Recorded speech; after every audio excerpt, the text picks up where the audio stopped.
You bet. You bet. Everybody else is set? All right. Hey, thank you very much. Again, my name is Todd Chamberlain. I'm the Chief of Police here at the Aurora Police Department. I really want to say thank you for coming together for this. I'm going to kind of give you the details of why you're here, what this is about, and I think once you see some of the video that we have prepared for you, you're going to kind of have an understanding. Again, before I get started into that, I just want to reaffirm that without question, Aurora has turned a corner. Aurora is an incredibly vibrant city. It's an incredibly active city, and it's an incredibly safe city. And I want that to be very, very much out in the front of this discussion. Crime is down, but why crime is down also? There's challenges, and challenges that remain that the Aurora Police Department is addressing. And one of those aspects of those challenges is a really disturbing video that just recently came out that, again, and this might sound like deja vu, this shows armed individuals threatening an apartment in an apartment complex here in the Aurora area. The scene is very reminiscent of the TDA gang takeover that occurred last year and gained national attention. And I want to let everyone know, let the community know that we are addressing this actively, effectively, and immediately. And with that, I'm going to run the video real quick so that we can have the video, and then we'll start the discussion as we move forward.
So again, that video is what the Aurora Police Department became aware of after an investigation related to a number of calls for service, also related to a number of shooting incidences. The reason that I am showing this video now is because I want everyone to understand and to know that we are ahead of this. This isn't something that we are reacting to. This is something that we are proactively addressing with everything that we can possibly do, everything that we can possibly achieve, and everyone we can possibly hold accountable, we will do so. As you can see in the video, again, you have a number of individuals, very reminiscent of what we saw in the past, where they are going up into an apartment complex. This apartment complex is located on Potomac, in the 6th and Potomac area.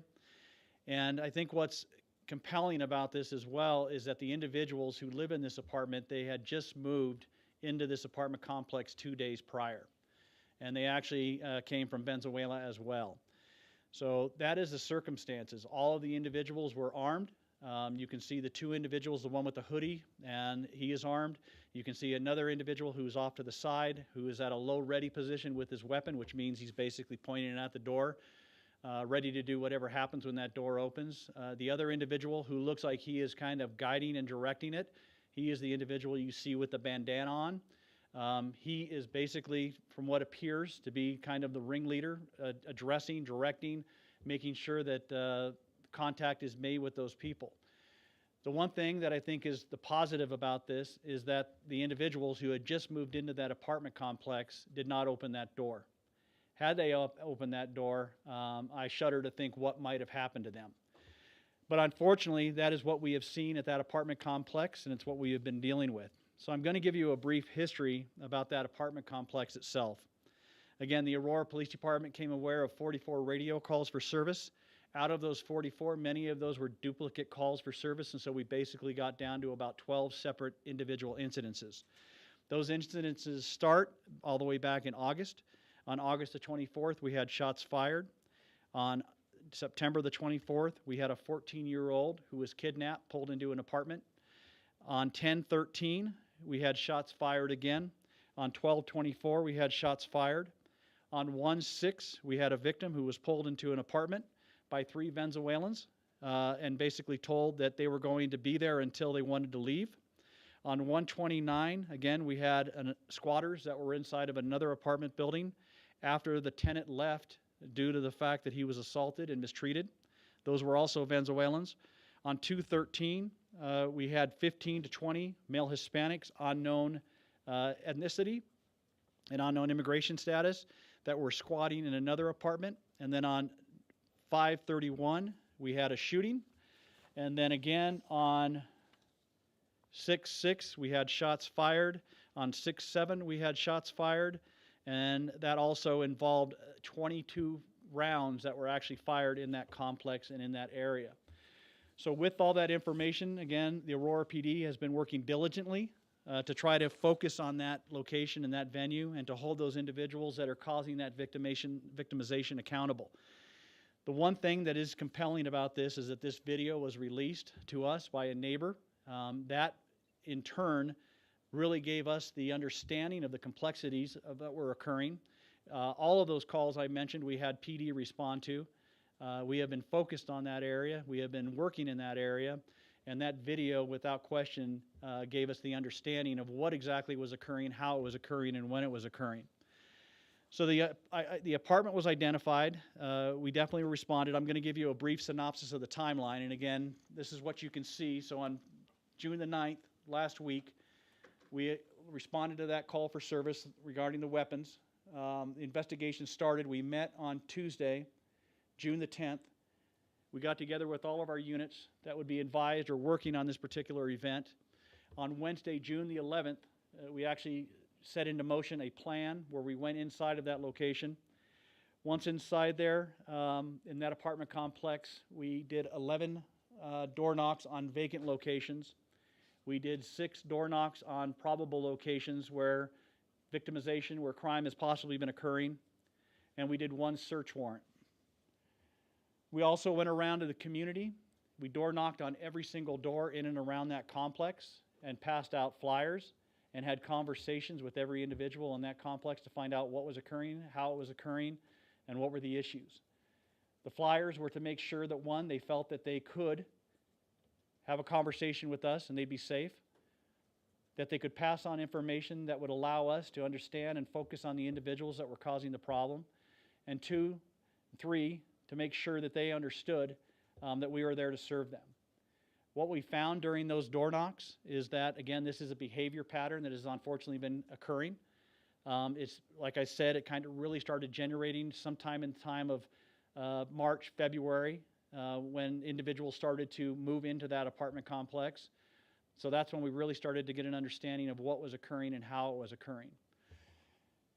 On Wednesday, later on in the afternoon, again, one of those suspects was detained, which I'll show you some more information here briefly. And then on Thursday, we arrested a second suspect that was depicted in that video. He was all the way down at the flight of stairs at the very bottom. With that, if you could go to the next slide, please.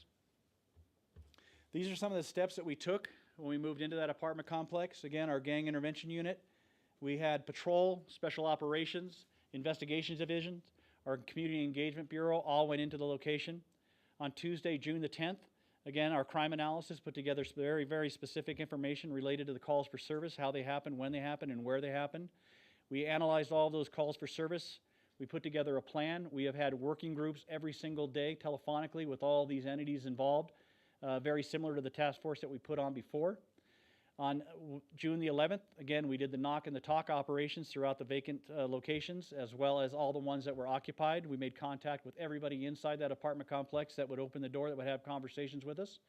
The flyer was disseminated, And then we also worked with our federal partners in any way to address the issues related to the criminal activity and the victimization that was occurring in there. If you could go to the next slide, please. When I talk about one of the individuals being arrested, again, you can see the individual. This is the one who was detained. He actually resided inside that complex. That weapon is the weapon that was passed back and forth by the individual with the bandana on, or the beanie, and this individual.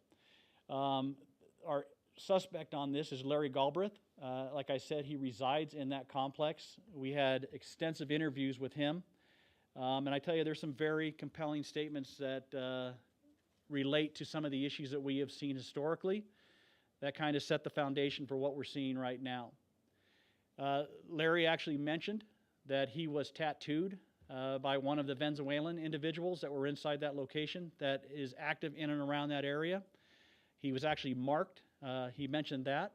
He also mentioned that many of the Venezuelans in and around this complex, whether they are passing through or whether they are squatting or whether they are victimizing or intimidating somebody, they are usually doing it when they are high on narcotics using Tusi. Tusi is a derivative of cocaine and ketamine, and that is a drug that is very specific to the Venezuelan population. So when our officers made contact with him, that was some of the interviews and some of the contacts we had. Again, when you look at the video and you review that video, it doesn't appear that this individual is the dominant one. It appears that he is getting more directed and told what to do by other individuals. And when we look at gang activity, when we look at the exploitation that occurs, when we look at the expansion that occurs, it seems very consistent with what we are seeing in that video. Another aspect that seems very consistent with the influx of gang activity in and around that area is that community presence. Again, they are picking on a community that they are versed in. They are picking on a community that is the immigrant population in the city of Aurora. They are picking on a community, again, that is primarily Venezuelan, and that is who they are focused on. They are also focused on building networks. They are building networks by using other people, similar to the suspect that you see here. And again, when you look at the intimidation and the alliances that you see built in that video, I think that that speaks for themselves. The tactic of stacking up at a door with multiple weapons pointed at it while they're in a position of cover and concealment, that is not something that you see daily. That is not something that you see in a normal crime spree. That is something that you see with individuals that have been groomed, that have been cultivated, and that are a huge risk to the community and a huge risk to the immigrant population that they themselves came here with. So that is what we were focused on. Again, I want to talk briefly about our partnerships. If you could go to the next slide, please, real quickly. This slide here, I think it's incredibly important because if you look up on the right side of the screen, again, you'll see our suspect that was taken into custody and the gun that was taken into custody. That individual then gave information about another apartment that was located above the actual incident apartment here. Our officers responded to that location. We made contact with a number of individuals in there. Again, our partnership with our federal government and our federal counterparts led to the collaboration of those individuals being detained based upon the criminal nexus that we are well aware of in this department. And those individuals, one of the individuals detained, which you can see, he has a nexus. And again, this is basically a network analysis of everything that that one individual, that one apartment, that one complex has had with other crimes in and around the city of Aurora. And I think that's an incredibly telling thing because people think, oh, it's just one person. Well, it's not one person. It's a chain of continuity. It's a chain of actions. It's a chain of connections. Nothing happens in a vacuum, unfortunately, with this group. And what you're seeing is one individual has contact and connections with numerous individuals that are involved in criminal activity, the majority of which, both adult and juveniles, have already been arrested by the Aurora Police Department, but whether it's because they were bonded out as adults or it's because there was not enough bed space for them as juveniles. Again, the state of Colorado has only 215 juvenile beds that are set up for juveniles that are apprehended involved in criminal activity. Again, most of those individuals, many of them, were out, being active, and still are active. And so again, this is what this investigation is ongoing. This is what we are focused on. Because up in that one right corner basically starts to show the nexus of all these other individuals that are involved in victimization of other people. If you go to the next slide, please. What we're asking now, again, I detailed what we are doing. We are not in any stretch of the imagination shying away from this. We are pressing into this. I wanted this video to be seen. I wanted it to be observed. And I want those individuals that are involved in it to know that they are going to be going to jail. They are going to be apprehended, and we are not going to stop until they are. And again, I don't want this video to show up on social media or to show up after we became aware of it and saying, oh my gosh, how could that happen in our city? I want everybody in the city of Aurora, everybody in the state of Colorado, everyone in the United States, if possible, to know that we are looking for these individuals. These are the individuals that, again, when I talked about stacking up on doors, weapons in a low ready, assault rifles off to the side, you can see the individual with the white hoodie on. These are individuals that we are focused on, and these are individuals that we, in collaboration with community, with federal partners, and with anybody else who can help and assist us, are going to take these individuals into custody. And so we're asking for the community's help, and we're asking for any help from any other law enforcement agencies or organizations that might have any information related to any of these individuals that they may see here. If you could go to the next slide, please.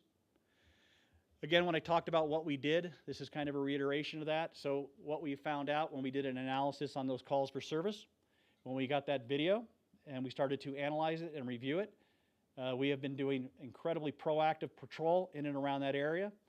We will not rest until no one left in that apartment complex or any other apartment complex in the city of Aurora is victimized the way that we have seen past victimization occur. And so we are focused on that.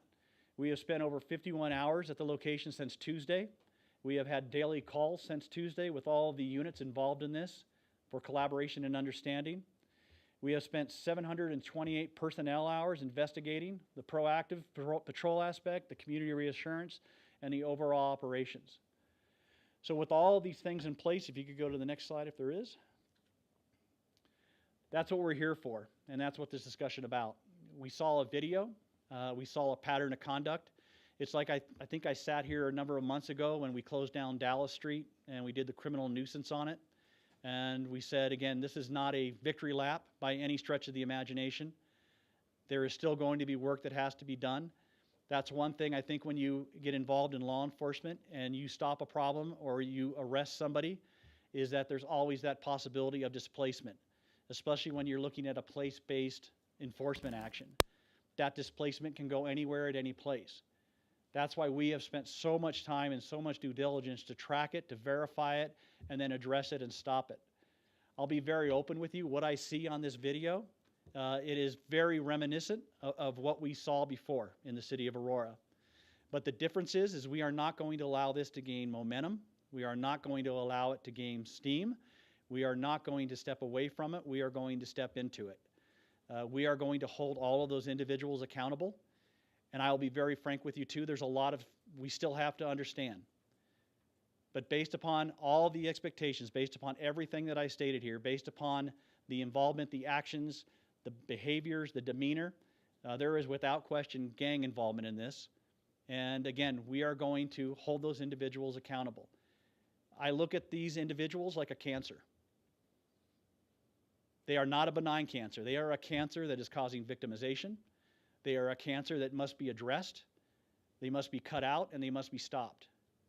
And the Aurora Police Department is going to do everything at our possibility, everything that we possibly can, to change the trajectory of what these individuals they are doing, how they are victimizing other people that are trying to survive and trying to live.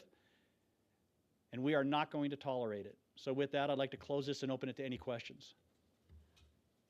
Is this resurfacing of the same gang that may have been at the Dallas location? Well, it's like what I said. Again, we're still in the investigation part of this, and the gang that you're referring to is TDA. We are still in the investigative portion of this, but I will say, when you look at all the evidence, when you look at what we have to date, and again, that could change tomorrow, it could change the next day. But I feel very comfortable to say that the majority of these individuals involved in this are Venezuelan or affiliates of the Venezuelans who have either been indoctrinated or groomed or brought into it. And again, when you look at that criminal history of TDA, the way they acted, what they did. It's very consistent with what we see here. So again, my speculation, based on the circumstances, based upon what we know at this time, is that yes, this appears to be a TDA or a affiliate TDA involvement. In your canvassing, when you went and did the knock and talks, did you find victims that were victims of this gang? We didn't get victims that actually stepped forward and said that we were victims, but we got a lot of people in the complex who said that this has become a norm, where people are pounding on their doors at night. The call loads that we have, the number of radio calls that we did an analysis on and looked at, it shows a very similar pattern, again, where they are pulling people into apartments. They are basically taking over those apartments, whether it's in squatting or whatever it is. And again, that is very consistent with what we saw up at Dallas. The one thing that is not consistent with what we saw at Dallas, which has really changed the dynamics of how we are functioning, is the cooperation that we are getting with the landowners. Again, the department management has been incredibly proactive with us. They have been incredibly supportive. They have been very, very helpful. As you might remember with Dallas Street, it was almost the complete antithesis of that. It was almost to a point where they were blatantly getting in our way of being able to do law enforcement, where they were causing much of the problem, much of the concern. That has not been the situation here. Another positive thing that I think that we have learned and the community has learned here, and I hope that we continue to increase that, is the connection and the relationship with our community to law enforcement. Again, they are the ones that made these radio calls. They are the ones that let us become aware through analysis that, hey, we're starting to see or develop a problem. They are also the ones that provided this video. And that video with those calls for service and being able to put those two together has really been the beginning of us focusing on that location and us doing the proactive policing that we are doing. What's the location? The location is, it's up on 6th and Potomac. It's actually the address, and again, I'm a little bit hesitant about giving it because I don't think it's a problematic location. I think there's problems in there, but it's not a problematic location. We are addressing those without question, but it's 544 Potomac. Chief, can you reiterate how distressing this is for the residents there that have fallen victim to these acts?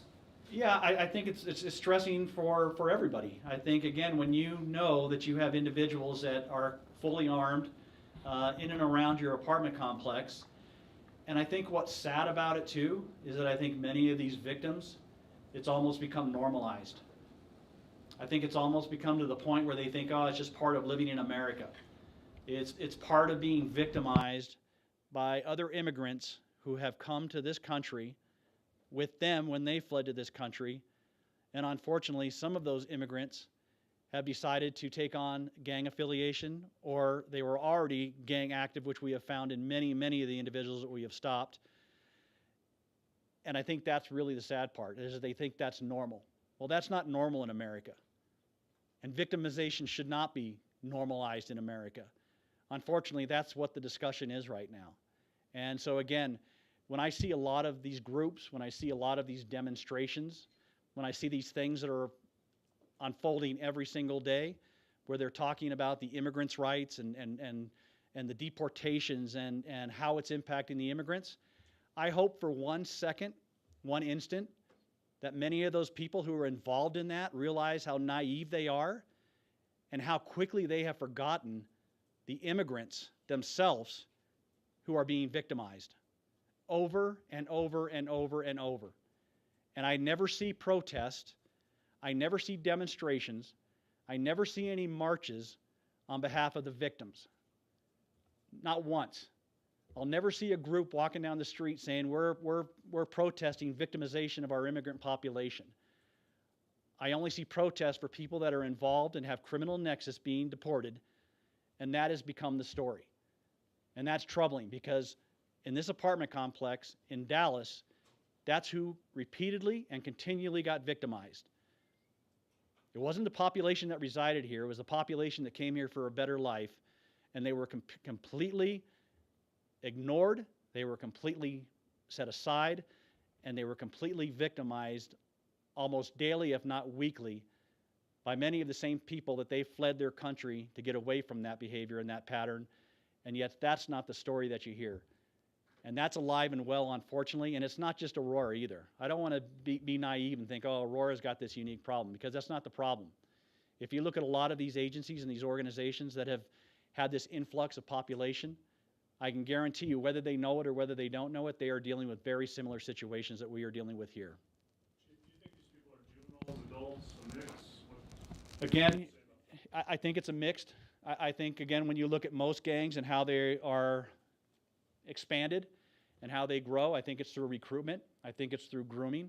I think it's through bringing people that, again, are looking for some kind of connection, or else they're forced into it. And the next thing, they're a part of a gang. Again, I don't know all the circumstances. And again, there's a lot that we have to learn. But when you see somebody getting tattooed by somebody else who's actively involved in gang activity, you really got to ask yourself, well, what's that all about? What does that mean? And I think that's a big part of the expansion process when you look at gangs and how they grow and what they do. Again, they can't stay stagnant because they have to continue to victimize others, because they're not out working. They're not out doing a job. They're basically victimizing, and that is their job, is to victimize other people. And it's like I said before, the people that they are victimizing are mostly people that don't feel comfortable in coming forward and providing information on that victimization. And so it's just a continuous cycle that many of these people and many of these individuals that come here for a better life have to go through. And that, to me, is very important. Another question? In the videos you played, what potential crimes do you see?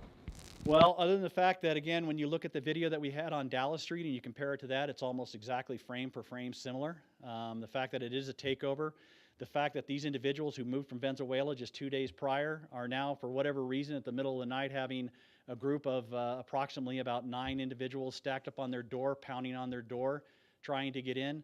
I think that really, again, we're still going to have to navigate that and find that out. But I think it really relates a lot to the extortion that unfortunately happens. I think it's almost like, hey, welcome to the neighborhood. We're going to extort you. We're going to tax you. That's what we found at Dallas. We found that many of the people in Dallas were paying rents double. They would pay to the TDA gang members, and then they would also have to pay to the CBZ landlords. And so, again, that's problematic. And that's what I see on this video. Whether that's going to come to fruition, and I'm being very open with you. Again, there's still a lot of investigating that has to go into this. There's still a lot of people that we have to take into custody, and we will. And there's still a lot of things that we have to find out. And I might be standing here in 2 weeks and saying, hey, we're navigated, we got in a whole other direction. But again, everything that you're looking at, everything that I'm looking at, everything that I see, it is very, very consistent with what we have seen in the past. Any other questions? You mentioned that their displacement. Is there a possibility that this apartment complex will go through the same process that Dallas went through in terms of having to shut it down, or the city taking over because of a nuisance issue? Yeah, I would say right now, no. And I would say the big reason for that is obviously because we have such cooperation. The landowners themselves, the management company, they don't want this activity to occur in their apartment building. They want to change. And so, again, their involvement with us has been the completely opposite of what we experienced at Dallas. Like I said, at Dallas, it was almost an obstruction. Here, it's been the other way. It's been open information. It's been open discussion. It's been a partnership.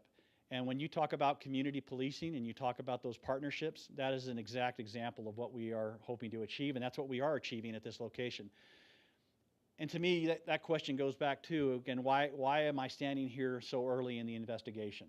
Because there's still a lot we got to find out. It's like I said, I wish I could say, hey, all those people are in custody and we know exactly what it was, and we found out that, hey, it involved a bad loan, or it involved a dope deal gone bad, or whatever. I don't know. We might find all that out. But I wanted to get ahead of this because, again, I don't want anybody else in that apartment building ever thinking that I'm not going to call the police if this is occurring, or any other apartment building in the city of Aurora. It's like I said, Aurora is not an unsafe place. Aurora is not taken over by gang members by any stretch of the imagination. There are problem locations like in any other major city, but we are proactively and aggressively addressing those problems, and we are going to find out exactly what all the circumstances are, what all the issues are, and we are going to stop it.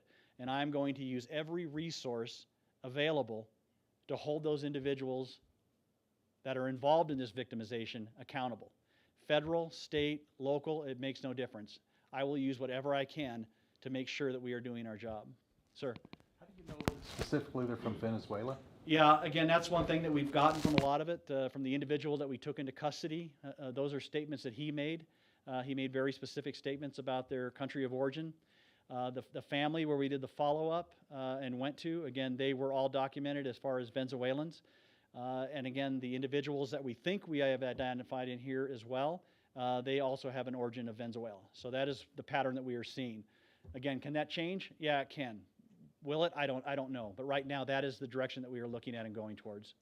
Disclose anything what you guys found in the search warrant? The search warrant is where we actually found the gun and the hoodie.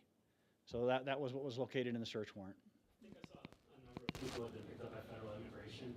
Do you have a preference of arresting and then having people here try to be held accountable in court for any crimes they may have committed, or just immigration and the problems physically removed? Yeah, and that's a really good question, because it's on that network analysis chart that I threw up there.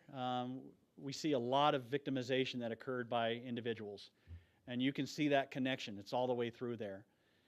The troubling part is that those individuals had all been arrested or have been identified, taken into custody in some cases, and yet they're back out victimizing other people. And there's a lot of reasons. I'm not going to point fingers on that, but there's a lot of reasons. There's a lot of, ability as far as work placement, or whether the case gets filed or doesn't get filed, or probable cause. How was it looked at? Was it enough? Was it not enough? Those are all issues without question. But the bottom line is, whatever resource can be used to take these individuals away from victimizing people in the city of Aurora, I am going to use those resources, whether it's HSI, whether it's ICE.